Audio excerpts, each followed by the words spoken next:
Shalom, brother and sisters in the Lord. Kita bertemu lagi di catatan Yusufina. Jadi ini adalah catatan saya, notes ya yang saya tulis sendiri. Kalau Roh Kudus berbicara kepada saya dan Dia selalu mau saya untuk menulis dan saya tulis dan saya pikir juga bagus ini untuk direkam ya. Jadi kalau saya mau sharing atau dan sebagainya akan lebih memudahkan untuk saya berbicara ya. Jadi ini saya rekam. Jadi yang pertama tadi saya bicara tentang the Yerusalem, New Yerusalem ya, the kerajaan Tuhan Yesus yang Tuhan izinkan saya untuk dikasih lihat ke saya gitu ya. Jadi kerajaan itu adalah Tuhan yang bikin ya, Tuhan yang bikin tempat itu dan New Yerusalem ya. Dan Tuhan bilang itu sudah sedia, itu sudah siap ya. Itu semua ayatnya ada di Revelation 21 ya, di Wahyu 21. Ya, semua chapternya kalian bisa baca di situ karena di sini ada juga tentang bagaimana atau ukuran-ukuran seberapa besar tempel itu dibangun ya. Jadi saya akan bacain dalam bahasa Inggrisnya. Di sini terjemahan saya NKJV. Ya, all things made new. Ya, verse 1. Now I saw a new heaven and a new earth. For the first heaven and the first earth had passed away. Also there was no more sea. Then I, John, saw the holy city, the New Jerusalem, coming down of a heaven from God, prepared as a bride adorned for her husband. Jadi ini yang saya lihat ya, the holy city, the New Jerusalem. Setelah saya dapat penglihatan itu, Roh Kudus seperti berbicara kepada saya, karena apa yang saya lihat di situ seperti Yerusalem yang saya lihat di bumi, Yerusalem, kota Yerusalem ya. Saya pernah ke Yerusalem ya, Tuhan bawa saya ke sana dengan tujuan untuk Tuhan Yesus ya gitu. Jadi nanti saya akan cerita bagaimana saya bisa sampai ke Yerusalem. Itu ada ceritanya sendiri ya. Jadi di situ saya melihat Yerusalem itu kota tua ya, seperti yang saya lihat itu, tapi 100 kali lebih baik, 1000 kali lebih baik mungkin ya. Jadi jauh lebih bagus, jauh lebih megah, lebih wah ya, tidak ada kata-kata yang bisa dijelaskan, yang bisa nggak ada juga orang satupun di dunia ini yang bisa bikin seperti itu kalau tidak Tuhan Yesus ya. Jadi tapi bentuknya, replikanya, desainnya hampir mirip ya. Jadi itu apa yang ada di dunia ini itu adalah memang seleranya Tuhan Yesus ya. Jadi bait yang Daud bikin, Salomo bikin, itu semua juga atas perintah Tuhan Yesus ya, semua atas perintah Tuhan, bagaimana cara itu dibangun. Jadi itu mirip ya, gitu ya. Jadi itu yang saya lihat ya. Dan kalau teman-teman udah tahu atau belum tahu ya, bahwa heaven itu ada tingkatan-tingkatan ya. Jadi ada level, ada kalau Paulus bilang dia diangkat ya, entah di level ketiga gitu ya, level ketiga dari heaven gitu. Kalau ada level ketiga pasti ada level kedua, level pertama ya. Jadi saya percaya bahwa level kedua itu di mana kerajaan iblis berada ya. Kalau kita bilang roh-roh di angkasa ya, penghulu-penghulu di udara ya, itu semua ada di situ ya kan. Nah yang ke langit ketiga itu adalah surga, di mana Tuhan Yesus dan kerajaan berada, dan Bapa ya, Bapa juga ada di situ. Yang paling utara ya, kalau di Alkitab bilang paling utara itu adalah tahta Bapa ya, dan Tuhan Yesus itu ada di situ juga, di sebelah kanan Allah Bapa. Jadi surga itu plural ya, dan surga itu juga besar ya, kayak suatu city ya, satu negara gitu ya, mungkin ya besar gitu ya. Jadi bukan cuma sekedar satu awan-awan aja gitu ya. Mungkin kalian berpikir awan-awan, enggak, tapi itu adalah sebuah kota ya, dan kota itu mirip seperti Yerusalem yang kita lihat di Israel ya gitu.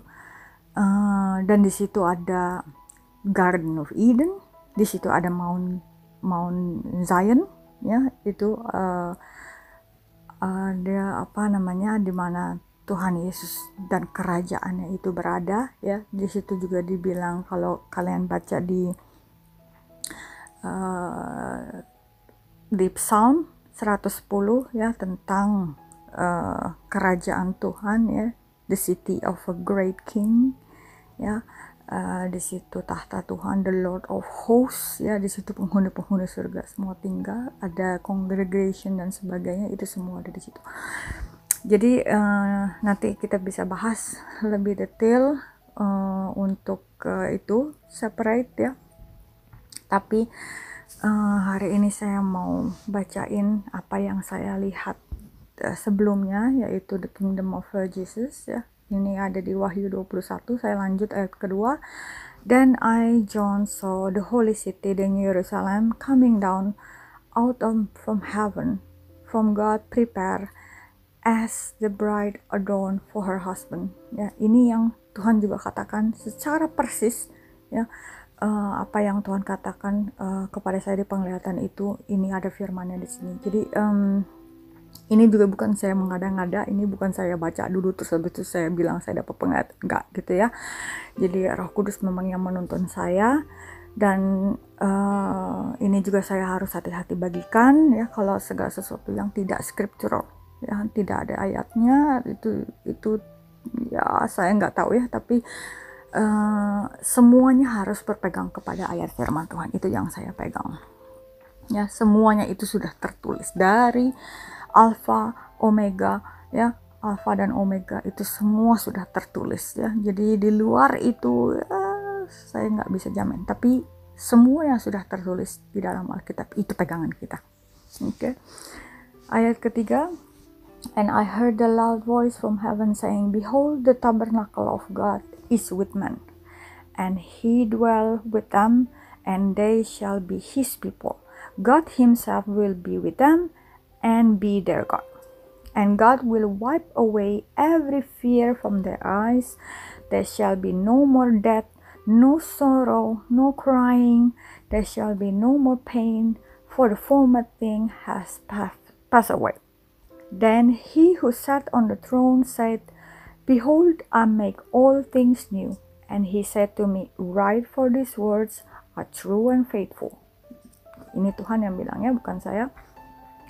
And he said to me, It is done. I am the Alpha and the Omega, the beginning and the end.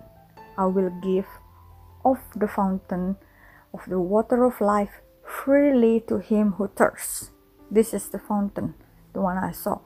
Ya, jadi ini fountain yang saya lihat tuh. Ada tertulis di sini. And he who overcomes shall inherit all things, and I will be his God, and he shall be my son. Ya. He who overcomes shall inherit all things. Ya. Jadi ada requirement ya untuk masuk ke surga itu ya. Jadi kita harus overcome. Ini nggak automatically overcome ya. Tuhan nggak akan taruh begini kalau memang ini otomatis. Kayak ini nggak perlu. Tapi ini tertulis jelas di sini, he who overcome. Ini juga artinya ada beberapa yang tidak overcome ya. Jadi kita harus hati-hati ya. Ini ada firman Tuhan ya yang harus kita perhatiin. But the cowardly ya, unbelieving, abominable, murderers, sexually immoral, sorcerers, idolaters, and all liars shall have their part in the lake which burn with fire and brimstone, which is the second death. Yeah. So, cowardly, unbelieving, abominable, murderers, sexual immorals, sorcerers, adultery, and all liars. Ya, ini tidak dapat bagian dalam kerajaan Tuhan. Jadi kalau kita tidak berani menginjil, kita tidak berani juga mengungkapkan kepercayaan kita di hadapan orang, Tuhan juga akan menyangkal kita. Ya, ini cowardly. Ya, jadi kita nggak boleh malu. Ya, Tuhan bilang nggak boleh malu. Oke, kita lanjut ke ayat 9, The New Jerusalem, titlenya. The one of the 7 angels who had the 7 bowls filled with the 7 last plague came to me and talked to me, saying, Come, I will show you the bride of the Lamb, the bride, the Lamb's wife. And he carried me away in the spirit to the great and high mountain, and showed me the great city, the holy Jerusalem, descending out of heaven from God, having the glory of God. Her light was like a most precious stones, like a jasper stone, clear as crystal. Ini yang saya lihat juga, ya, jasper stone. Also she had a great and high walls with 12 gates and 12 angels at the gates and names written on them, which are the names of the 12 tribes of the children of Israel. Three gates at the east, 3 gates on the north, 3 gates on the south, and 3 gates on the west. Now the wall of the city had 12 foundations, and on them were the names of the 12 apostles of the Lamb. And he who talked with me had a gold reed to measure the city, its gates, and its wall. The city is laid on a square, its length it is as great as its breadth, and he measured the city with the reed. 12,000 furlongs, its length, breadth, height are equal. Then he measured its wall, 144 cubits, according to the measure of man, that is of an angel. The construction of its wall was of jasper. Ya, itu yang saya lihat, ya, batu itu seperti jasper, itu seperti kayak onyx tapi warnanya agak ke kuning-kuning, ada teksturnya. Then the city was pure gold, like a clear glass. Ya. The foundations of the wall of the city were adorned with all kind of precious stone. The first foundation was a jasper, the second sapphire, and the third chalcedony. I don't know if I pronounced it correct.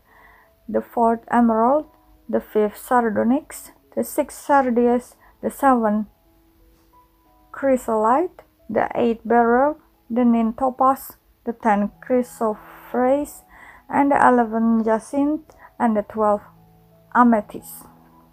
The 12 gates were 12 pearls. Each individual gate was of 1 pearl. And the street of the city was pure gold, like transparent glass. But I saw no temple in it, for the Lord Almighty and the Lamb are its temple. The city had no need of the sun or the moon to shine in it, for the glory of God illuminated. The Lamb is its light. Ini yang saya lihat juga, ya. Jadi seperti terang tapi bukan kayak matahari, tapi juga bukan mendung, jadi kayak semacam illuminate gitu, tapi shining, glimmering, bagus sekali, cantik, ya. Dan kudus, ya, kelihatan sekali, itu sangat ya, bukan seperti yang kita lihat ada di dunia ini. Okay, and the nations of those who are safe shall walk in its light, and the kings of the earth bring their glory and honor unto it. Its gates shall not be shut at all by day. There shall be no night there, and they shall bring the glory and the honor of the nations into it. But there shall be no means enter it, anything that defiles, or cause an abomination, or a lie, but only those who are written in the Lamb's book of life. Ya, jadi itu ayatnya, ya, yang saya lihat untuk the kingdom of Jesus, ya. Saya nggak lihat semuanya, persis semuanya, ya. Itu hanya sebagian kecil aja, saya percaya. Dan beberapa hari bulan kemudian saya juga dapat penglihatan yang lain gitu ya. Yang sementara lagi saya berdoa ya, seperti biasa gitu, saya selalu berdoa dari Roma 12 ayat 1 ya, dimana kita menyerahkan tubuh, jiwa, dan roh kita di atas altar Tuhan ya. Roh Kudus berbicara kepada saya betapa pentingnya kita selalu membawa diri kita, mempersembahkan tubuh kita di atas mezbah ya. Jadi kita udah tidak praktek seperti zaman di perjanjian lama ya, tidak ada offering darah atau mungkin domba atau segala sesuatu yang disembelih untuk membayar dosa ya. Tapi di Roma Paulus menyarankan bahwa present your body ya as a true sacrifice. Jadi kita selama kita masih hidup di dalam daging ya, selalu penuh dengan dosa ya, bukan kita yang mau gitu ya, tapi dosa yang di dalam kita ya, kalau Paulus bicara seperti itu. Jadi bukan kita yang melakukannya, tetapi dosa ya, sin within me, itu yang selalu harus disalibkan ya. Pada waktu Yesus disalibkan, itu manusia lama kita sudah ikut di sana ya kan. Kalau kita menerima Tuhan Yesus sebagai Tuhan dan Juru Selamat ya, manusia lama kita bersama-sama dengan Tuhan Yesus ya, dipaku di sana, dan manusia yang baru lahir ya. Tapi kita masih hidup di dalam daging ya, kita tidak seperti Tuhan ya. Kita masih hidup di dalam daging, dan daging itu selalu bisa berbuat dosa. Sebagaimanapun kita hidup kudus, selama kita masih hidup di dalam daging, kita masih bisa jatuh di dalam pencobaan ya, kita masih bisa jatuh di dalam dosa, kita masih bisa murtad ya, kita bisa menyembah Allah lain dan sebagainya. Itu tidak menutup kemungkinan. Jadi nggak ada yang bilang bahwa kita ini superpower ya. Makanya Tuhan bilang kita harus hidup dituntun oleh Roh Kudus tuh ya, dipimpin oleh Roh Kudus ya, led by Holy Spirit. Jadi nggak automatically gitu ya, terus Roh Kudus ada di dalam kita terus kita udah anti sama dosa ya, kita nggak bisa berbuat dosa lagi. Bisa, nggak kebal ya, saya masih bisa berbuat dosa, saya masih bisa tertipu ya, saya masih bisa ya. Apapun itu Roh Kudus yang sadarkan, apapun itu Roh Kudus yang yang pimpin dan kasih tahu ya. Jadi kalau kita berbuat dosa ya, kalau kita punya Roh Tuhan di dalamnya, kita sudah lahir baru, ada benih kekudusannya, benih incorruptible seed ya, itu yang Roh Kudus kasih di dalam kita sehingga kita lahir baru ya. Dan itu roh itu selalu kudus, roh itu selalu adalah roh kebenaran. Jadi kalau kita hidup dipimpin oleh Roh Kudus, kalau kita berbuat dosa atau kita mau berbuat salah, roh itu akan selalu berbicara di dalam hati kita ya. Kalau ada sesuatu yang tidak enak, sesuatu kayaknya aku berbuat salah nih, kayaknya aku harusnya nggak begini, itu kan terus terngiang-ngiang ke bawah mimpi dan sebagainya. Saya mengalami hal seperti itu ya. Jadi saya nanti bisa berbagi sharing juga tentang hal-hal bagaimana mengalahkan kedagingan ya. Itu ada caranya ya, ada caranya ya. Anak-anak Tuhan harus bisa overcome ya, mengalahkan yang namanya kedagingan itu. Dan itu tidak otomatis ya, itu harus selama kita masih hidup di dalam daging ya, di dalam dunia ini, kita masih terus harus mengalahkan yang namanya kedagingan. Jadi itu ya kenapa saya berdoa selalu di Roh Kudus ya, yang pimpin itu untuk selalu berdoa di Roma 1 ya, Roma 1 ayat 1, Roma 12 ayat 1 Roma 12 ayat 1 saya baca deh ya. Oke, Roma 12 ayat 1. Living sacrifice of God. I beseech you therefore, brethren, by the mercies of God, that you present your bodies a living sacrifice, holy, acceptable to God, which is your reasonable service. Nah, waktu saya lagi berdoa seperti ini, seperti biasa setiap hari saya berdoa, saya lagi memuji Tuhan dan saya mengucap syukur setiap hari ya, untuk apa yang Tuhan sediakan. Dan tiba-tiba waktu saya berdoa, seperti ada Roh Kudus yang, kalau kita berdoa di dalam Roh, ya nanti Roh Kudus tuh akan bantu kita berdoa ya, berdoa in spirit ya, dan itu nanti dia akan translate ya. Jadi kalau ada the gift of tongue yang berbicara dalam bahasa roh, itu juga ada translatornya. Menurut saya pasti Tuhan kasih translator. Nggak kita berbicara bahasa roh aja terus kita nggak ngerti ya, mungkin nggak ada apapun sebenarnya yang kita doain, tapi Roh Kudus itu akan bantu. Tuhan Roh Kudus akan reveal apa sebenarnya yang ada di dalam hati kita gitu ya, apa yang sebenarnya kita doakan gitu ya, apa yang sebenarnya jadi dasar dari ungkapan kita kepada Tuhan. Itu Roh Kudus akan gali ya. Itu tiba-tiba saya merasa saya harus berbicara di dalam bahasa Indonesia ya. Jadi tiba-tiba ada perkataan-perkataan dalam bahasa Indonesia di mana saya bisa berbicara dalam bahasa Indonesia. Itu perkataan-perkataan dari hati saya gitu ya. Itu tidak keluar dari pikiran saya, itu keluar dari hati saya. Ya, jadi itu tidak saya bikin, tapi itu tiba-tiba mengalir saja, ya. Dan di sini saya tulis ya, apa yang saya rasa itu ada di dalam hati saya. Jadi ini tulisan saya, dari mana kami manusia bisa mengerti rencana Tuhan jika bukan dari Engkau yang menunjukkannya kepada kami. Hanya Engkau Tuhan yang dapat membukakannya buat kami. Mata kami terselubung dan kami tidak dapat melihat.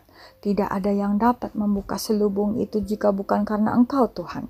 Sebagaimana Daud melihat kotamu Tuhan berkilauan, jalan-jalan yang penuh dengan permata, demikian juga Tuhan saya melihatnya dan Engkau memberitahukannya kepada saya.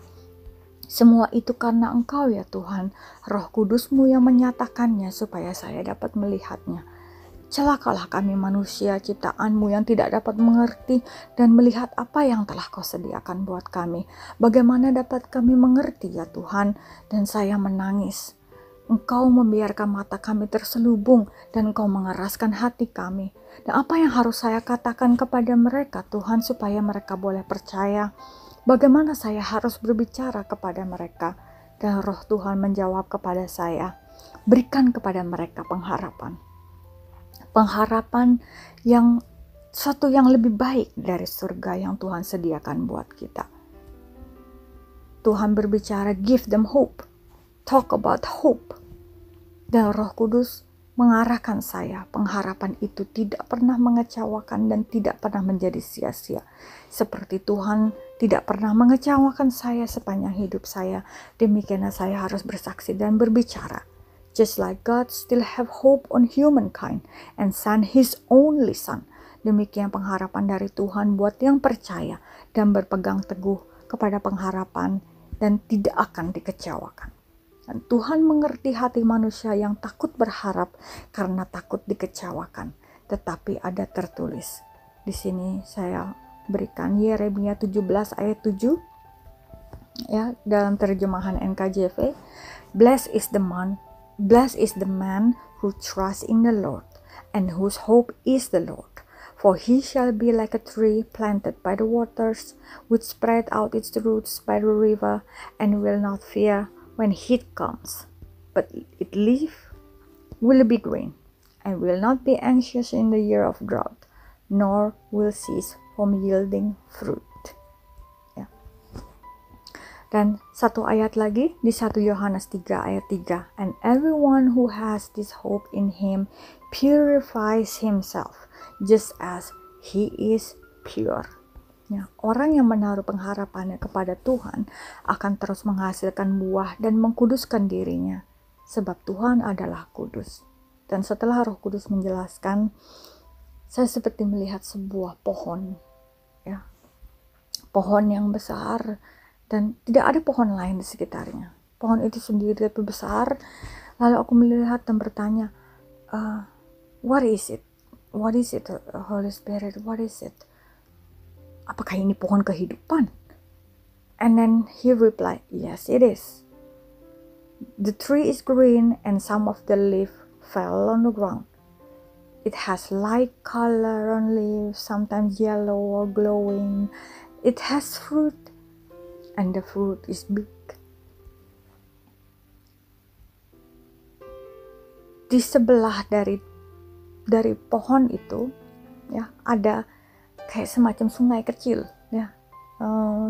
Dan di situ ada airnya. Jadi di situ the river ya, itu adalah the river of God. Dari temple itu ya, air kehidupan itu mengalir untuk mengairi semua taman di paradise ya, itu the Garden of Eden ya.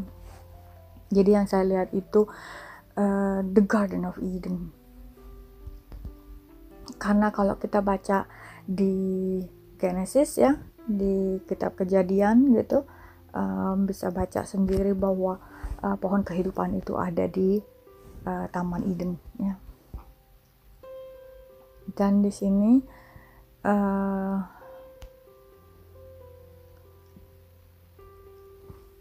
somehow I felt so sad ya. Jadi tiba-tiba kalau saya lihat pohon dan buah itu gitu, tiba-tiba hati saya sedih gitu ya. Tiba-tiba saya menangis gitu, seolah-olah kayaknya ini adalah tempat di mana saya melihat kejatuhan Adam dan Hawa gitu ya. Adam and Eve, saya benar-benar berharap bahwa mereka itu tidak makan buah itu pada saat itu ya. I wish that Adam and Eve didn't eat that forbidden fruit ya, and fell for the snare of the devil. Then all this couldn't happen ya. Yesus tidak perlu mati di kayu salib dan semua ini tidak terjadi. Tapi ini semua terjadi gitu ya. Semua jatuh ke dalam dosa, jatuh ke dalam kuasa daripada Lucifer ya gitu. Dan di situ saya lihat seperti kayak ada gerbang gitu ya, gerbang yang besar gitu ya. Dan dekat gerbang itu juga ada, saya lihat rivernya itu ya, sungai Tuhan itu ada di situ juga gitu. Dan di atas gerbang itu saya lihat kayak ada simbol ya, kayak ada gambar binatang gitu. Saya pikir itu gambar singa gitu ya, gede, karena saya ngeliatnya dari bawah gitu kan. Saya kok ngeliatnya dari situ kayak gambar singa gitu ya, besar. Nggak tahu-tahu itu singanya bergerak gitu ya. Ternyata itu gambar itu hidup gitu ya. Tahu-tahu dia bergerak gitu.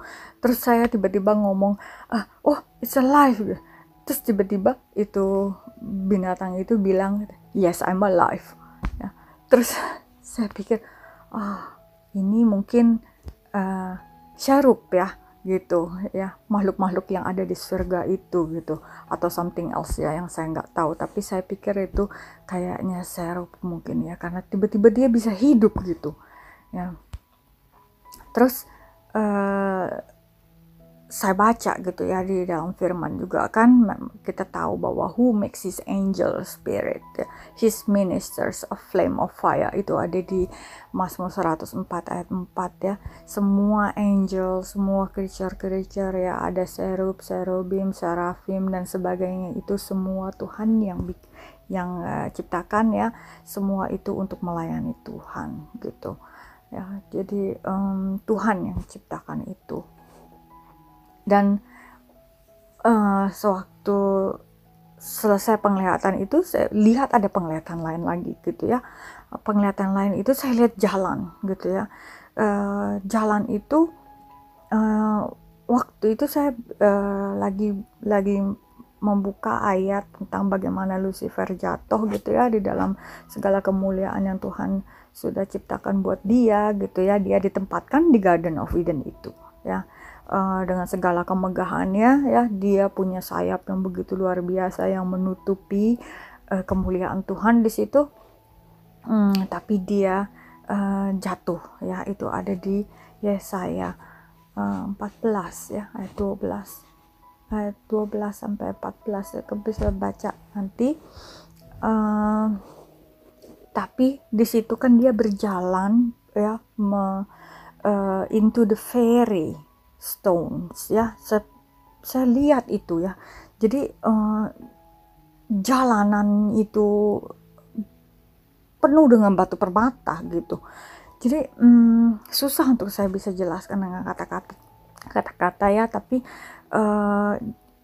kalau saya lihat gitu ya, dan saya cari itu sebenarnya batunya kayak apa, itu yang sebenarnya saya cari, saya Google gitu kan, apa yang saya lihat itu seperti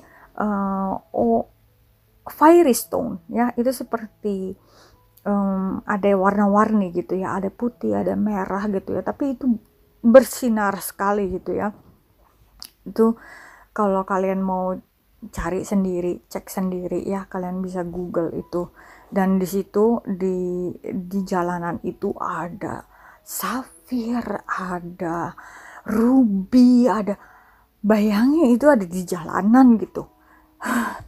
Dan itu luar biasa ya, itu seglimmer itu ya, lihat itu ya, saya langsung wah ini kayak gini ya gitu kan ya. Dan begitu luar biasa Tuhan yang kasih lihat itu kepada saya, supaya saya juga bisa cerita gitu ya, bahwa segala sesuatu yang Tuhan telah siapkan itu adalah nyata gitu ya. Dan segala sesuatu yang Tuhan sediakan, semua firman-Nya itu benar-benar nyata ya. Everything is possible in Jesus ya. Itu karena Roh Kudus ya, yang menjadi saksi ya dari surga ya dan bumi ini melalui kita anak-anaknya ya. Kita koneksi kita dengan Tuhan itu adalah Roh Kudus. Jadi krusial ya buat anak-anak Tuhan, harus penuh dengan Roh Kudus, harus mau dipimpin oleh Roh Kudus ya, tidak ignorant ya.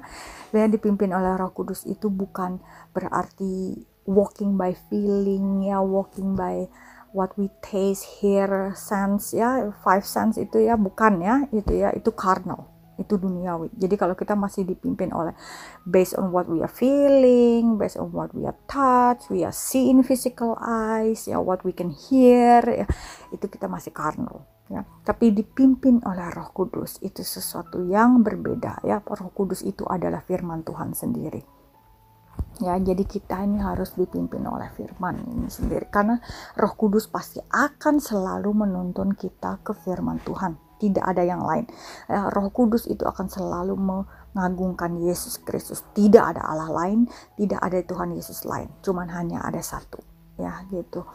Jadi di sini juga Tuhan Roh Kudus kasih tahu ke saya gitu ya, bahwa anak-anak Tuhan itu harus mengkuduskan.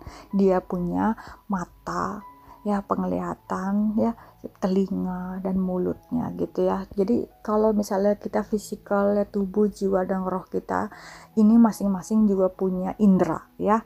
Jadi kalau kita manusia tubuh ini punya mulut ya, punya mata, punya telinga yang mendengar yang apa yang kita lihat saat ini di dunia ya, roh kita juga punya gitu ya. Nah, kalau kita mendengar firman Tuhan ya, roh kita lebih peka. Tapi kalau kita lebih percaya dari apa yang kita lihat di dunia, berita-berita dan sebagainya, mata kita juga ngelihat segala sesuatu yang tidak kudus ya. Jadi semuanya tidak kudus ya. Dan kita nggak akan bisa melihat hal-hal yang dari roh kalau kita mengkonsumsi hal-hal yang tidak kudus dengan mata kita. Jadi semua itu terkoneksi ya. Jadi kamu harus bisa pilih-pilih ya. Menurut saya ini saya sarankan ya, anak-anak Tuhan itu kuduskan matanya. Jangan lihat hal-hal yang tidak kudus ya. Banyak sekarang di mana-mana ya, di internet, di TV, di games, di komik, di mana-mana hal-hal yang tidak kudus. Dan apa itu yang menjadi tidak kudus? Kita punya imajinasinya itu nggak kudus ya. Itu poison ya, itu racun, itu yang ditanam oleh iblis ya, itu yang iblis mau ya, karena imajinasi kita itu sebenarnya kudus ya. Nanti saya bisa ajarin itu juga di lain kali ya, bagaimana yang namanya memprotect imagination kita itu, ya. Jadi imagination kita itu sebenarnya kudus. Tuhan ciptakan itu untuk kemuliaan Tuhan, ya. Tapi karena kita jatuh di dalam dosa, ya kita submit kepada iblis, ya, terus kita dipolusi, ya kan. Jadi imajinasi kita itu syarat dengan apa yang dunia ini dan yang iblis tawarkan. Tapi kalau kita mau mengkuduskan hidup kita mau mengkuduskan pikiran kita, penglihatan kita, apa yang kita lihat itu kudus, kita akan melihat hal-hal yang dari roh, dan imajinasi kita akan berjalan selaras dengan firman Tuhan. Tidak mengkhayal hal-hal yang aneh-aneh, yang tidak kudus, ya, yang tidak dari Tuhan gitu, ya. Tapi hal-hal yang dari kudus, yang dari Tuhan. Dan siapa yang bisa menyelaraskan itu semua adalah firman Tuhan. Jadi kalau kita mengkonsumsi firman Tuhan, makanan kita sehari-hari juga kita makan, tapi Roh Kudus juga, firman Tuhan juga kita makan, ya, roh kita menjadi kuat dan kita lebih dipimpin oleh Roh, bukan oleh daging, ya. Jadi kalau kita lebih indulge hal-hal yang fisik, ya, kita harus pakai baju bagus, harus makan enak dan sebagainya gitu, ya, indulge hal-hal yang kedagingan gitu, itu akan yang lebih kuat. Tapi kalau kita mau menahan kedagingan, ya, puasa, merendahkan diri, berdoa, banyak baca firman Tuhan, maka kita akan lebih dipurify, ya, lebih dibersihkan, ya. Itu nggak bisa cuma 1 kali 2 kali kita baca firman Tuhan, ya. Ini nggak bisa begitu. Kamu harus rutin, menurut saya, ya. Kita harus hidupnya itu harus disiplin, ya. Anak-anak Tuhan ini nggak jalan dengan by mood, ya. Oh, hari ini nggak mood saat teduh, hari ini nggak mood baca firman, hari ini nggak mood berjalan dengan mood itu, ya, itu nggak boleh, ya. Jadi kalau kita berjalan di dalam Roh Kudus itu, Roh Kudus itu juga disiplin, dia juga organize, dan dia tuh bukan roh yang melayang-layang gitu, yang kayak semacam kita kerasukan, enggak, ya. Tapi dia itu gentleman gitu. Dia itu kalau kita tidak undang, ya, dia tidak datang, ya. Kalau kita tidak patuh, dia juga nggak bisa bilang apa-apa, ya. Dia nggak paksa, ya. Jadi karena semua itu ada free will, ya. Jadi kita harus respect Holy Spirit, ya. Harus ikut dia gitu, ya. Nah, ini yang saya bahas ini mengenai imagination, ya. Itu holy, ya. Kita punya penglihatan, imagination itu holy gitu, ya. Dan semua itu kita melihat dari hati kita, ya. Bukan dengan mata jasmani kita, tapi dengan hati kita. Kita melihat dengan hati kita. Makanya Tuhan berkata, berbahagialah yang hatinya pure, ya. Blessed is the one who have a pure heart because he can see God, ya. Jadi semua itu harus dari hati, ya. Kita itu tidak otomatis kita lahir baru terus otomatis hati kita langsung kudus, enggak. Tapi itu butuh waktu, itu butuh berjalan di dalam Roh, itu butuh kita punya komitmen dan kita punya attitude. Itu pilihan, it's your choice, ya. Jadi itu adalah pilihan jalan hidupmu. Kamu mau menjadi anak Tuhan yang seperti apa gitu, ya.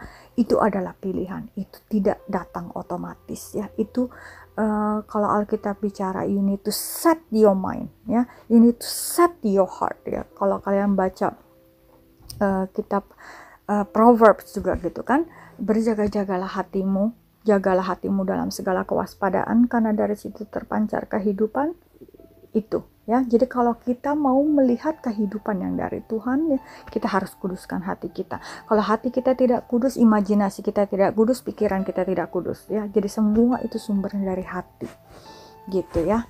Nah, itu nanti saya nggak mau bahas itu lebih dalam, tapi nanti itu ada sendiri lagi kalau saya mau bahas tentang itu nanti. Tapi kita bisa lihat sekarang kita buka di Psalm 119 ayat 37. Sini King David, turn away my eyes from looking at the worthless things, and I revive in your way, ya. Turn away my eyes from looking at worthless things. Ini yang Daud bicarakan di 119 ya.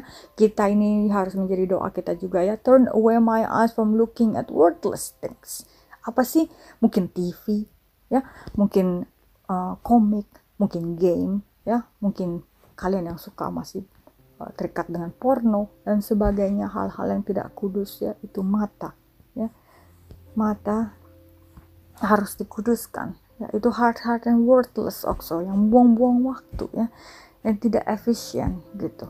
Jadi itu stay away, turn away my eyes ya, Daud bilang begitu ya. Jadi what happened in spirit is more real than physical eye. My spirit is become my reality. Ngerti nggak? Jadi I hope you can understand this. Saya harap kalian bisa mengerti hal ini. Kalau kita dipimpin oleh Roh Kudus ya, hal-hal yang real itu bukan hal-hal yang kita lihat dengan mata kita lagi. Ya, kalau kita hidup di dalam Roh Kudus, ya, my spirit become my reality. Understand? Apa yang membuat kita bisa melakukan hal-hal seperti ini? Firman Tuhan. Firman Tuhan ini, kita baca firman Tuhan, tapi kalian juga tahu bahwa firman Tuhan itu juga baca kita. Ya. If you're reading your Bible read you. Oke? Okay? Ya. Jadi di situ kalau kita mau melihat hal-hal dari spirit, ya, semua ada di firman Tuhan. Karena apa? Firman Tuhan itu datang dari roh, dari mulut Tuhan sendiri, inspired by Holy Spirit. Jadi kalau kita mau melihat hal-hal yang spirit, kita harus baca firman Tuhan. Ya, kita harus mengkuduskan mata kita sehingga kita melihat hal-hal yang lebih eternity. Ya, hal-hal yang kita lihat di dalam dunia ini itu adalah sementara, tapi hal-hal yang tidak kelihatan itu adalah eternity. Yes. Jadi hidup dipimpin oleh Roh, kita harus bergantung kepada satu, firman Tuhan, kedua adalah Holy Spirit. Oke. Dan ini adalah kebenarannya. Ini adalah firman Tuhan sendiri. Nah, kita buka di Lukas 10 ayat 23 dan 24. Di sini Tuhan Yesus berkata, "Then he turned to his disciple and said privately, Blessed are the eyes which see the things you see. For I tell you that my prophets and kings have desired to see what you see, but have not seen it, and to hear what you hear, and have not heard it." See, ini Tuhan Yesus yang bilang. Ya, diberkatilah engkau yang mempunyai mata, yang bisa melihat apa yang kau lihat, dan memberitahukan kepada kamu tentang nabi-nabi dan raja-raja ya, yang sudah menubuatkan segala sesuatu yang mereka lihat dan yang belum pernah dilihat, yang belum pernah didengar ya. Berbahagialah kamu. Tuhan katakan seperti itu. Ya, di Markus 8 ayat 18 bilang, "Having eyes, do you not see? And having ears, do you not hear? And do you not remember?" Ya. "Why do you reason because you have the bread?" Ini kalau kalian baca di ayat Markus 8 ayat 17 ini, setelah Tuhan Yesus memberi makan dengan membuat mujizat ya, dengan memultiple roti ya. Jadi kita kalau baca sendiri, nanti saya tidak ada waktu untuk bahas ini, tapi waktu Farisi itu datang, kaum Farisi itu datang dan mau minta tanda gitu ya, terus Tuhan Yesus bilang be careful with the Pharisee gitu kan ya. Tahu-tahu murid-muridnya bilang, "Oh, Farisi itu mau karena kita nggak punya roti," gitu ya. Terus Tuhan Yesus bilang, "Kenapa kamu mikir kamu nggak punya roti?" gitu kan, karena Tuhan sudah bikin mujizat gitu ya. Itu makanya Tuhan bilang, "Having eyes do you not see, having ears do you not hear, and do you not remember what you have seen?" Ya, Jesus has done everything in front of her eye, but their eye and their heart is still hard, right? Ini yang kita harus renungkan baik-baik gitu. Mungkin beberapa dari kalian berpikir, atau mungkin orang-orang berpikir ya, kalau saya berbicara hal-hal yang tinggi gitu ya, yang kayaknya susah dimengerti ya, saya berusaha untuk berbicara simple ya, dan menerangkan sebagaimana saya bisa dengan bantuan dari Roh Kudus, gimana caranya saya menjelaskannya dengan baik. Tapi saya percaya Roh Kudus itu yang bukakan gitu ya. Roh Kudus tidak akan bukakan kalau kita tidak respect ya akan Tuhan, akan Roh Kudus ya. It's not because you are a superpower, or I have a superpower, I have a supernatural things, or I have a gift of spirit and you don't have a gift of spirit. We are born again in one spirit, in Jesus. If you receive Jesus as your Lord and Savior, accept in your heart, then you are born again with the Holy Spirit. Yeah, and the Holy Spirit is put the incorruptible seed. Yeah, you're born from Jesus Christ, Jesus Spirit, Jesus Himself. Yeah, that's why we are alive. Tapi manusia kita lama sudah mati di atas kayu salib. Jadi yang menjadi saksi adalah Holy Spirit. Holy Spirit bear witness about Jesus on earth and us. Ya, ini saya udah kasih tahu sebelumnya yang belum dengar saya di part 1. Ya, itu juga those who believe in Jesus in the cross, they also bear witness in heaven for what happened in the heaven realm.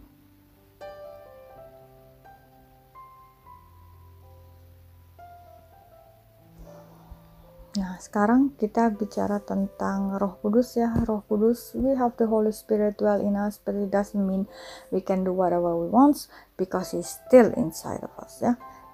Di sini kalian bisa buka di Yohanes 3 ayat 8. Di sini menurut saya ini ayat yang jarang kayaknya orang baca ya. Kalau kalian baca di sini bilang, the wind blows where it wishes and you hear the sound of it but cannot tell where it comes from and where it goes. So is everyone who is born in the Spirit. This is Jesus, the one who said it. So Holy Spirit didn't reveal everything. You need to follow His lead. Yeah? Be faithful and be diligent. But God has revealed to them to those who through His Spirit. For the Spirit searches all things, yes, the deep things of God. Ini ada di 1 Korintus 2 ayat 10 sampai 5. Ya. 10 sampai 15, sorry. 1 Korintus 2 ayat 10 sampai 15. Saya baca lagi ya. For God has revealed them to us through His Spirit. Ya.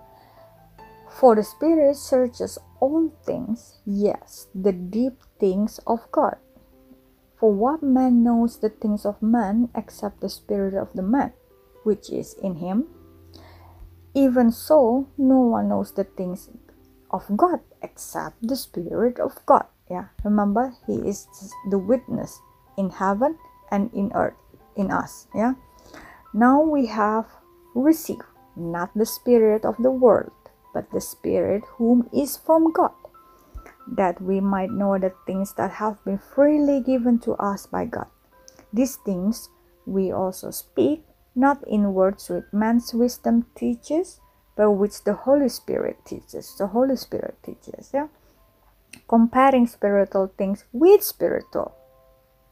But the natural man does not receive the things of the Spirit of God, for they are foolishness to him, nor can he know them, because they are spiritually discerned. But who is spiritual judges all things, yet he himself is rightly judged by no one. Yeah. Remember also that we are now slave of Jesus Christ, right? We have been purchased by His blood. Remember that. He is our master. Our life is not us anymore. But Holy Spirit is a gentleman. He will not force you, oh you need to become my slave, or like that, ya. Kamu harus jadi budak saya. Nah, Roh Kudus tidak pernah lakukan hal seperti itu. He respect our free will. Yeah. So Christianity is not about what God can do for us after He saved us. It's about your attitude towards Him. This is very important. A Christian mature, not only thinking about themselves, took everything that God have in store for us. Is there? Yes. It's for us. Yes. Holy Spirit and His gift is for us. Yes. That's all true. And what's the purpose for all that? To serve the Lord Jesus. Yes. But all of that is not for indulging yourself. Remember, it's not for your own will. It's not for your own purpose. Not for showing off. Not for showing your own pride. Oh yeah, see, I have a superpower. Huh?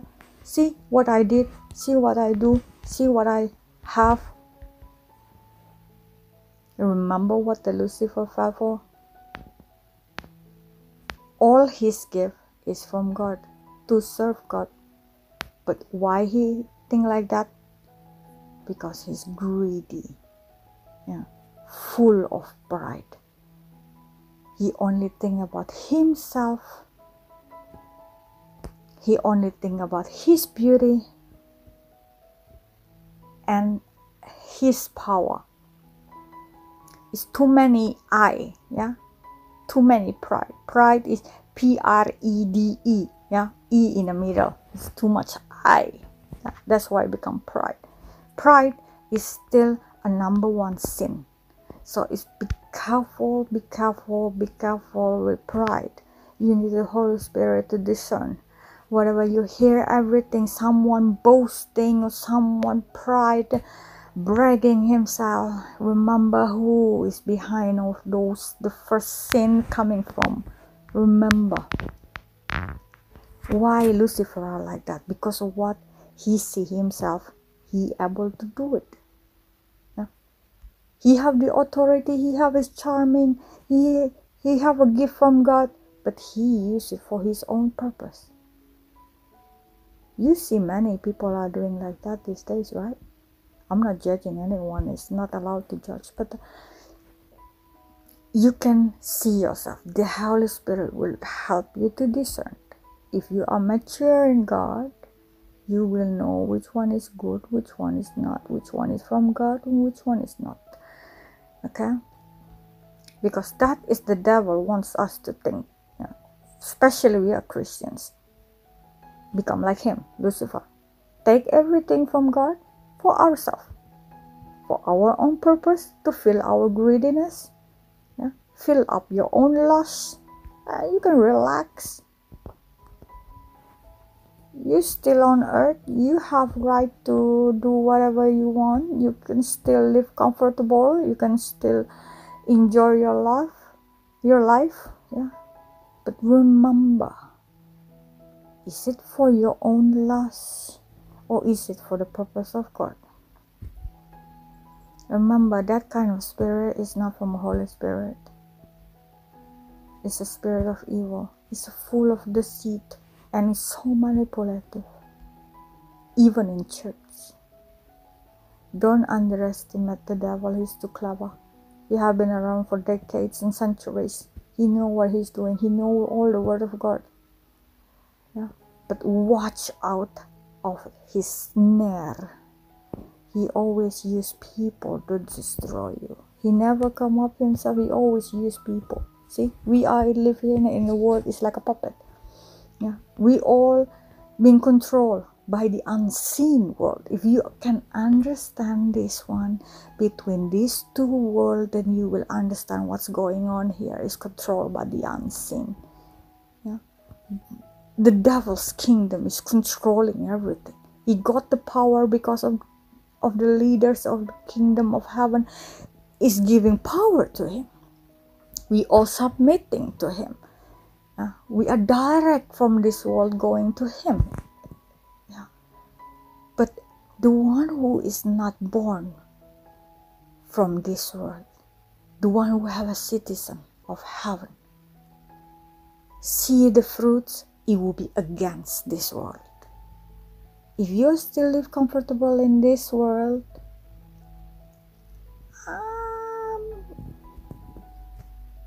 agak ragu-ragu apakah kalian benar-benar citizen heaven. So pay attention and be mature. Kita buka Matius 22 ayat 37. You shall love the Lord your God with all your heart, with all your soul, and with all your mind. This is the first commandment. Remember, you shall love the Lord your God with all your heart, with all your soul, with all your mind. Kenapa Tuhan Yesus bilang begini? Ini sebenarnya untuk memprotek kita sendiri. Dari apa? Worshipping the adultery. Worshipping another God. That's why penting buat kita untuk mengasihi Tuhan dengan segenap hati kita, segenap jiwa kita, dengan segenap pikiran kita. Artinya kita jangan lepas fokus dari Tuhan. Harus tetap fokus ke Tuhan. Tidak dari dunia ini. Ya, dan kita harus izinkan Holy Spirit memimpin. Ya. Holy Spirit itu berjalan di depan kita. Ya, kadang-kadang kita masih berpikir bahwa oh ya Holy Spirit ada sama kita, ya, tapi dia di belakang. Ya, artinya apa? Kita mau kita yang di depan. Nah, itu apa? Itu pride. This is because of me. Oh yeah, this is me. This is my ministry. This is my doing. And this is what I did. The Holy Spirit behind. Dia claim ini by the Holy Spirit. But Holy Spirit cuma dikasih otoritas sedikit aja. Pinjam nama doang. Dia yang mau di depan. Kamu tahu? The gift of Holy Spirit. Ya, kalau Tuhan kasih gift the Holy Spirit, ada yang bisa menyembuhkan, bisa khotbah, bisa prophesy dan sebagainya. Tuhan tidak pernah ambil gift itu. Sekali sudah diberikan, itu akan terus ada. Tapi mungkin Holy Spiritnya di belakang, apa Holy Spiritnya di depan, itu masalah attitude. Itu masalah pilihan, dan itu masalah apakah kita mau merendahkan hati atau tidak. Ya. Kita harus sadar, sober di dalam Tuhan. Ya, firman Tuhan bilang sober. Ya, kita harus minta dipimpin oleh Roh Kudus. Artinya apa? Roh Kudus, kamu yang di depan, saya yang di belakang. Ya. Kita izinkan Roh Kudus yang ada di depan. Bukan pride kita. Bukan kita yang mau kelihatan. Ini bukan kita nih gitu. Kita nih gitu ya. Kita I. Too much I seperti siapa? Ya, this is pride. Be careful. Someone preaching too much I done this, I did this, I. You need to be careful.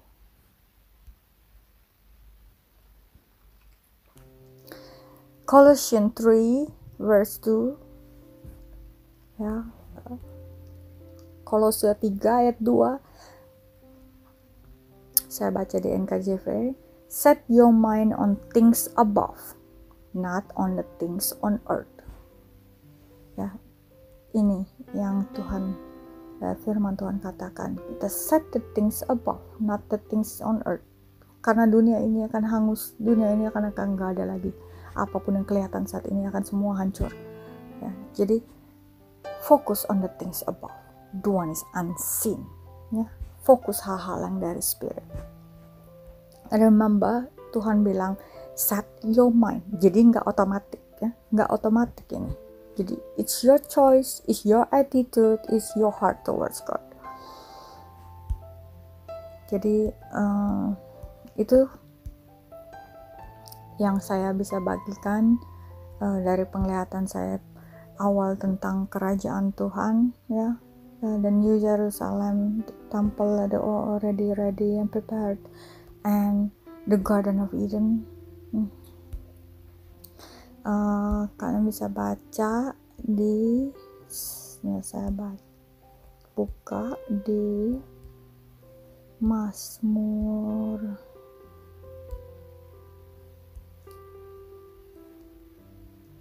110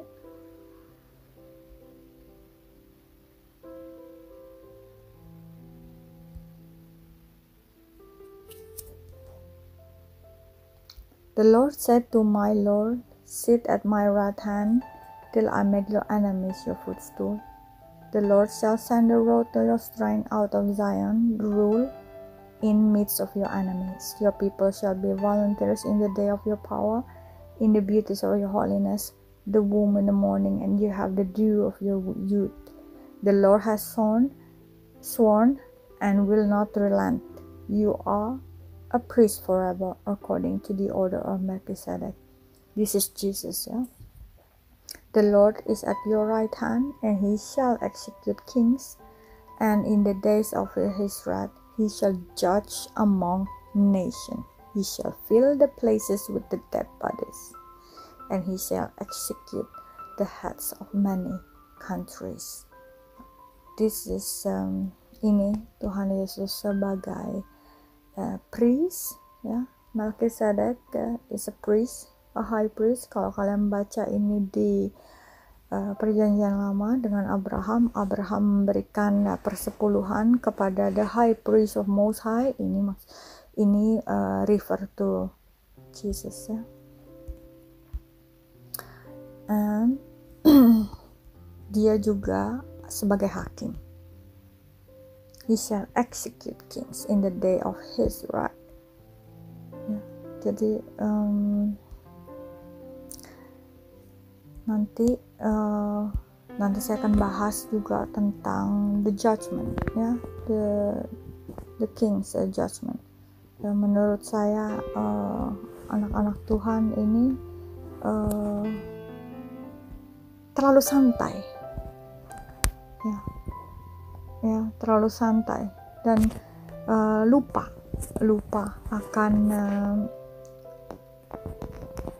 Tuhan akan kembali lagi, menunggu mempelai-mempelainya. Apakah kalian membasuh atau mencuci garment kita, ya? Apakah kita membasuh jubah kita bersih? Apakah masih ada noda, ya? Jadi ini adalah tugas dan tanggung jawab masing-masing. Keselamatan ini nggak numpang.